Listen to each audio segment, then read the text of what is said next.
காங்கிரஸ் தனியாக நின்றால் கவுன்சிலராக கூட ஜெயிக்க முடியாது என அன்புமணி ராமதாஸ் தெரிவித்ததற்கு பதிலடியாக மாணிக்கம் தாக்கூர் பேசியிருப்பது சர்ச்சையை ஏற்படுத்தியுள்ளது. இதைத் தொடர்ந்து இருவருக்கும் இடையே வார்த்தை போர் உச்சத்தை எட்டியுள்ளது. அதை தற்பொழுது பார்க்கலாம். அவர் பார்த்தா மடிச்சு சட்டையை மடிச்சு விட்டுக்கிட்டு நாங்களாம் ராணுவத்தை பார்த்துட்டோம்,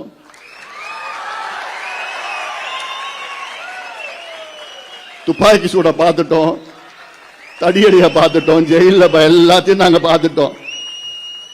நீங்க அப்ப பிறக்க கூட இல்லை. நாங்க பேசுறோம்னா அமைதியா போயிடு. நாங்க ஆக்கப்பூர்வமான அரசியல் பண்ணிட்டு இருக்கிறோம்.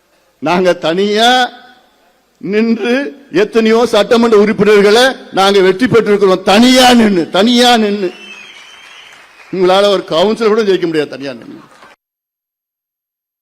திரு அன்புமணி அவர்களுடைய பேச்சு கேட்டேன், ரொம்ப சிரிப்பா இருந்துச்சு. ராணுவத்தை பார்த்தேன், அதை பார்த்தேன், இதை பார்த்தேன்.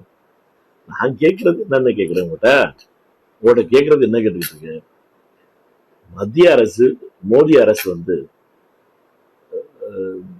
தமிழ்நாட்டுக்கு உரிமை கிடையாது, இந்த மேகதாது அணை கட்டணம்னா அவங்ககிட்ட கேட்க வேண்டியது இல்லைன்னு சொல்லி நேற்று அமைச்சர் பதில் சொல்லியிருக்காரு. நீங்க கேட்ட கேள்விக்கு அதை எதிர்த்து மோடி அரசுல இருந்து நீங்க வித்ரா பண்ணுவீங்களா?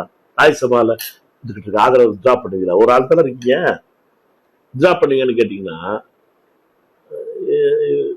ஏன் இந்த பதட்டம்? இங்க மேகதாது அணை கட்டினாங்கன்னா 12,500 ஏக்கர் காட்டு அழிச்சு 3 புலிகள் சரணாலயங்களை அழிச்சு கட்ட ஒரு சூழல் வரும்.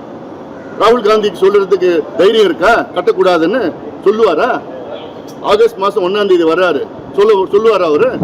மேகதாது அணை கட்டக்கூடாது, தமிழ்நாட்டுக்கு எதிரானது, சட்டத்திற்கு எதிரானது, ஒப்பந்தத்துக்கு எதிரானது, வன சட்டத்துக்கு எதிரானது, காடுகளுக்கு எதிரானது, சுற்றுச்சூழலுக்கு எதிரானது, விவசாயத்திற்கு எதிரானதுன்னு சொல்லுவாரா? இவங்க இல்ல மாணிக்கம் தாக்கூர் சொல்றதுக்கு தைரியம் இருக்கா? பேசுறது எப்படி வேணா பேசலாம். இல்ல மரியாதைக்குரிய ராகுல் காந்தி அவர்கள் ஒரே ஒரு வரி சொல்லட்டும். என்னன்னு, கர்நாடகாவில் மேகதாது அணை கட்டக்கூடாதுன்னு ஒரே ஒரு வரி சொல்லட்டும். நாங்க என்டிஏல இருந்து விலகுறோம்.